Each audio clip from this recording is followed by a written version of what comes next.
After falling for 43 seconds, the time and barometric triggers started the firing mechanism. A uranium bullet fired down a barrel into a uranium target. Together, they started a nuclear chain reaction. Solid matter began to come apart, releasing untold quantities of energy.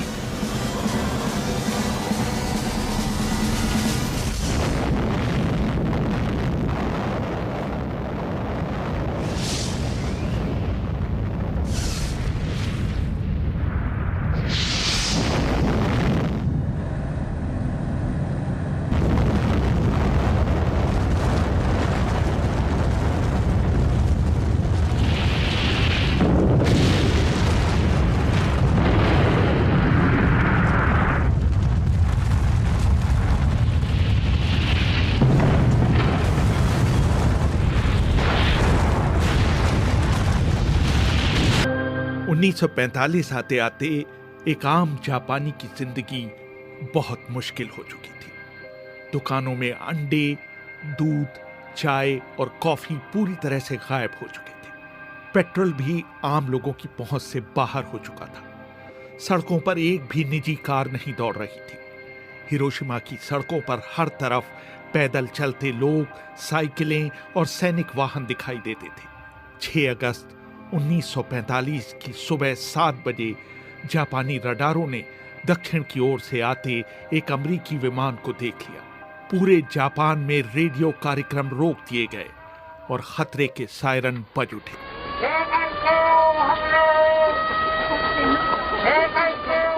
इस जहाज को Hiroshima के मौसम की to लेने भेजा गया था।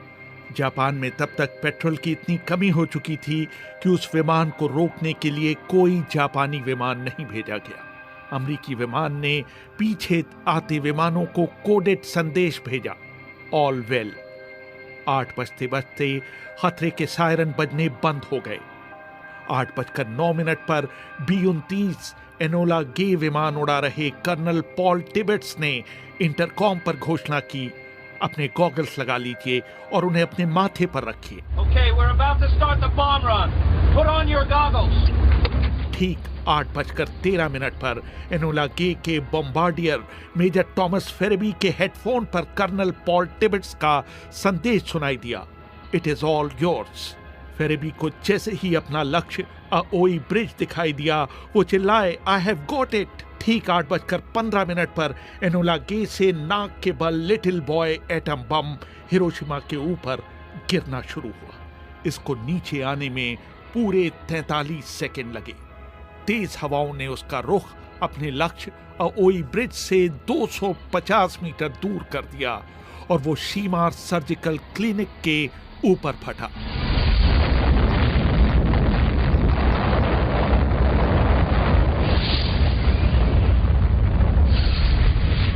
बम फटते ही हिरोशिमा के लोगों पर क्या बीती, क्रेग कोली ने अपनी किताब Nagasaki the massacre of the innocent and annoying में लिखा है।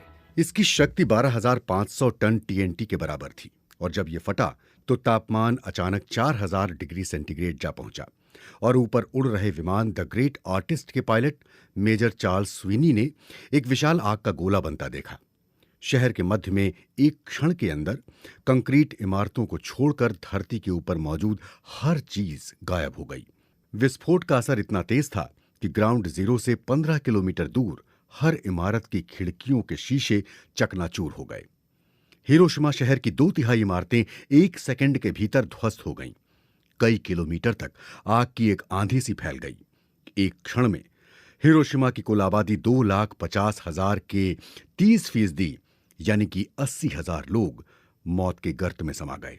जैसे ही धमाका हुआ, एनोला गे के आगे के केबिन में रोशनी फैल गई और पायलट पॉल टिबेट्स ने अपने दांतों में एक अजीब सी सिहरन महसूस की। विमान के पिछले हिस्से में बैठे हुए टेल गनर बॉब कैरन ने अपना कोडेक कैमरा उठाया और नीचे के दृश्य की तस्वीरें लेने लगे। नीचे के बैगनी बादलों के बीच सफेद धुएं का एक रेला 3,000 फीट तक उठा और उसने एक मशरूम की शक्ल ले ली। एनोला गे के सह पायलट कैप्टन रॉबर्ट लुइस ने अपनी लॉग बुक में लिखा, my god, what we have done. Enola Gay के वेपेनियर विलियम पार्सन्स ने एक कूट संदेश भेजा। परिणाम सफल, विमान में हालात सामान्य। एनोला गे के कप्तान पॉल टिबेट्स ने बाद में बीबीसी से बात करते हुए कहा, ये कुछ ऐसा था जिसकी कल्पना भी नहीं की जा सकती। क्या कहूँ, बम गिराने के बाद चंद सेकंड के लिए मैंने पलटकर उसे देखा और आगे चल दिया। मैंने धुएं के बादल और तेजी से फैलती हुई आग देखी। धुएं के गुब्बार ने बड़ी तेजी से शहर को अपनी चपेट में ले लिया। अमेरिकी राष्ट्रपति हैरी एस ट्रूमन ने रेडियो पर हिरोशिमा पर एटम बम गिराए जाने का ऐलान किया। A short time ago, an American airplane dropped one bomb on Hiroshima and destroyed its usefulness to the enemy. अब से कुछ देर पहले एक अमेरिकी जहाज ने हिरोशिमा पर एक बम गिराकर दुश्मन के यहाँ भारी तबाही मचाई है। ये बम 20,000 TNT क्षमता का था और अब तक इस्तेमाल में लाए गए सबसे बड़े बम से 2000 गुना ज्यादा शक्तिशाली था। इस बम के साथ ही हमें हथियारों की श्रृंखला में एक नया क्रांतिकारी विध्वंसक हथियार मिल गया है जो हमारी सेनाओं को मजबूती देगा। इस समय इस बम का उत्पादन किया जा रहा है, साथ ही इससे भी ज्यादा खतरनाक बमों पर काम किया जा रहा है। ये परमाणु बम है जिसमें ब्रह्मांड की शक्ति है। जिस समय बम गिरा, एक स्कूली छात्रा जिंको क्लाइन अपने कुछ दोस्तों के साथ हिरोशिमा रेलवे स्टेशन के पास खड़ी थी। I had a tremendous explosion. I must have been unconscious for a while. When I came to myself, painful screams for help from everywhere came into my ears. मैंने एक जोर का धमाका सुना। कुछ समय के लिए मैं बेहोश हो गई। जब मुझे होश आया तो देखा हर तरफ से मदद के लिए चीखती दर्दनाक आवाजें सुनाई दे रही थी। मैंने महसूस किया कि मैं सांस नहीं ले पा रही हूँ और मैंने भी चीखना शुरू कर दिया। इसी समय हिरोशिमा स्टेशन भरभरा कर गिर पड़ा। मैं भागने लगी। मुझे लगा कि आग का गोला मेरा पीछा कर रहा है। तभी मुझे एक जानी पहचानी आवाज सुनाई दी। उसने मुझे मेरे नाम से पुकारा। वो मेरी एक सहेली की आवाज थी। वो मलबे में दबी थी। मैंने उसे खींचकर बाहर निकालने की भरसक कोशिश की, लेकिन तभी वो आग की चपेट में आ गई।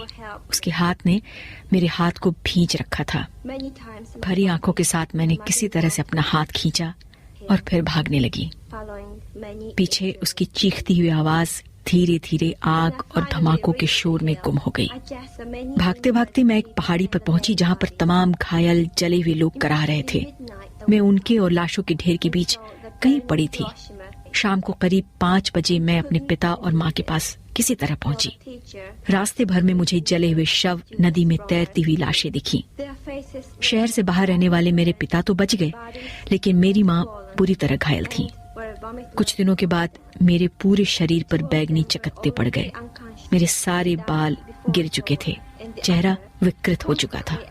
उधर 37 वर्षीय स्थानीय पत्रकार सातोशी नाकामुरा भाग्यशाली थे कि उन्होंने उस दिन हिरोशिमा से थोड़ी दूर अपने दोस्त के साथ रात बिताई थी। क्रेग कोली ने अपनी किताब में लिखा, जब हिरोशिमा पर परमाणु बम गिरा तो उसके असर से वो जमीन पर गिर पड़े और उनके चेहरे को टूटे हुए शीशों ने घायल कर दिया। उन्होंने अपनी साइकिल उठाई और हिरोशिमा की तरफ बढ़ने लगे। वो हिरोशिमा की बर्बादी देखने वाले पहले पत्रकार थे। उन्होंने डोमी समाचार एजेंसी के ओकायामा दफ्तर में पहला डिस्पैच डिक्टेट कराया। 8:16 पर दुश्मन के 2 विमानों ने हिरोशिमा पर एक खास बम गिराया है। हिरोशिमा पूरी तरह से बर्बाद हो चुका है और करीब 1,70,000 लोग हताहत हुए हैं। जब डोमी के ब्यूरो चीफ ने यह सुना तो उन्होंने नाकामुरा से कहा कि यह सच नहीं हो सकता कि एक बम से हिरोशिमा में इतने लोग मर गए। उन्होंने उनसे कहा कि वो अपनी रिपोर्ट में हताहतों की संख्या बदल दें, क्योंकि सेना इसे मानने से इनकार कर रही है। नाकामुरा ने टेलीफोन लाइन पर चिल्लाते हुए कहा, सेना मूर्ख है। 3 दिन बाद यानी 9 अगस्त 1945 को एक और B-29 बम वर्षक एक और परमाणु बम लिए जापान के औद्योगिक नगर कोकुरा के ऊपर पहुंचा। विमान के कप्तान ग्रुप कैप्टन लियोनार्ड चेशर ने बीबीसी को बताया, When we got to the primary target and it was partially under cloud, And we received a message they were abandoning that and going on to the secondary target, which was next. हमने उड़ान भरी। जब हम मुख्य निशाने पर पहुंचे तो वहां पर बादल थे। तभी हमें इस जगह को छोड़ने का संदेश मिला और हम दूसरे लक्ष्य की ओर बढ़े, जो कि नागासाकी था। चालक दल ने बम गिराने वाले स्वचालित उपकरण को चालू कर दिया और कुछ ही क्षणों में 4050 किलो का भीमकाय एटम बम फैटमैन तेजी से धरती की ओर बढ़ने लगा। 52 सेकंड तक गिरते रहने के बाद बम पृथ्वी की सतह से 500 फीट की ऊंचाई पर फटा। घड़ी में समय था 11:02। शहर के बाहर कुछ ब्रिटानी युद्धबंदी खदानों में काम कर रहे थे। उन्होंने बीबीसी को बताया, Very, very quiet. And we just stood there and looked. Dead people lying around you. You know, we knew that something. हर तरफ लोगों की लाशें ही लाशें थीं। हमें पता चल चुका था कि कुछ तो असाधारण घटा है।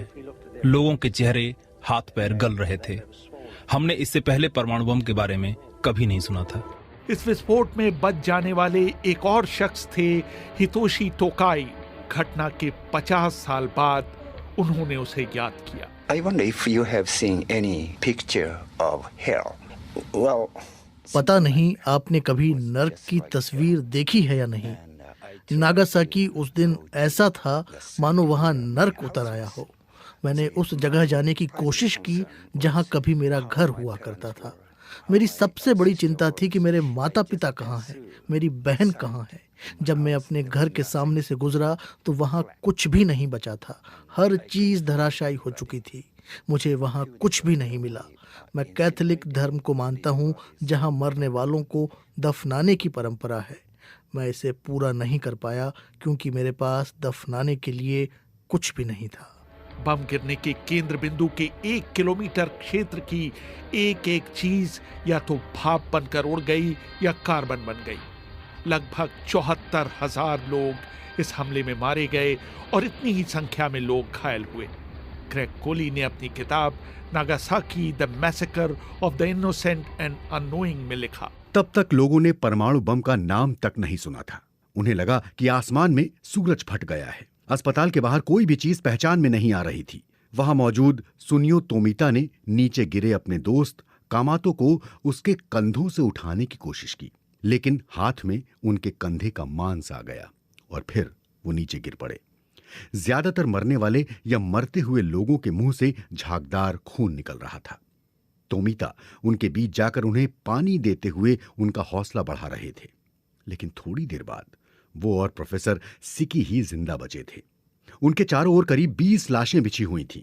जहां तक देखो आग की लपटें उठती हुई दिखाई दे रही थीं। विस्फोट स्थल से करीब 1,500 मीटर दूर एक टॉर्पीडो फैक्ट्री में मित्सुई तकीनो भी जमीन पर गिरी बेहोश पड़ी थी। उन्हें जब होश आया तो उन्हें चारों ओर लोगों की चीख पुकार सुनाई दी। उनके ऊपर ढेर सारा मलबा गिरा पड़ा था। बहुत मशक्कत के बाद वो अपने दाहिने हाथ को आजाद करवा पाने में सफल हो पाई। उन्हें नीचे फर्श पर कुछ नमी महसूस हुई।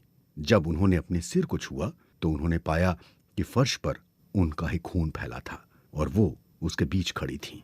उस दिन अमेरिकी राष्ट्रपति ट्रूमैन ने रेडियो पर फिर देश को संबोधित किया, लेकिन इस भाषण में इस बात का कोई जिक्र नहीं था कि अमेरिका ने उसी दिन जापान के दूसरे शहर नागासाकी पर भी परमाणु बम गिराया है। The Japanese have seen what our atomic bomb can do. जापानियों को अब तक पता चल चुका होगा कि हमारा परमाणु बम क्या कर सकता है। अगर जापान ने अभी भी आत्मसमर्पण नहीं किया तो उसके अन्य युद्ध प्रतिष्ठानों पर हमला किया जाएगा और दुर्भाग्य से इसमें हजारों नागरिक मारे जाएंगे। 2 परमाणु हमलों और 8 अगस्त 1945 को सोवियत संघ द्वारा जापान के विरुद्ध मोर्चा खोल देने पर जापान के सामने कोई चारा नहीं बचा। 6 दिनों के बाद जापान ने अमेरिका के सामने आत्मसमर्पण कर दिया।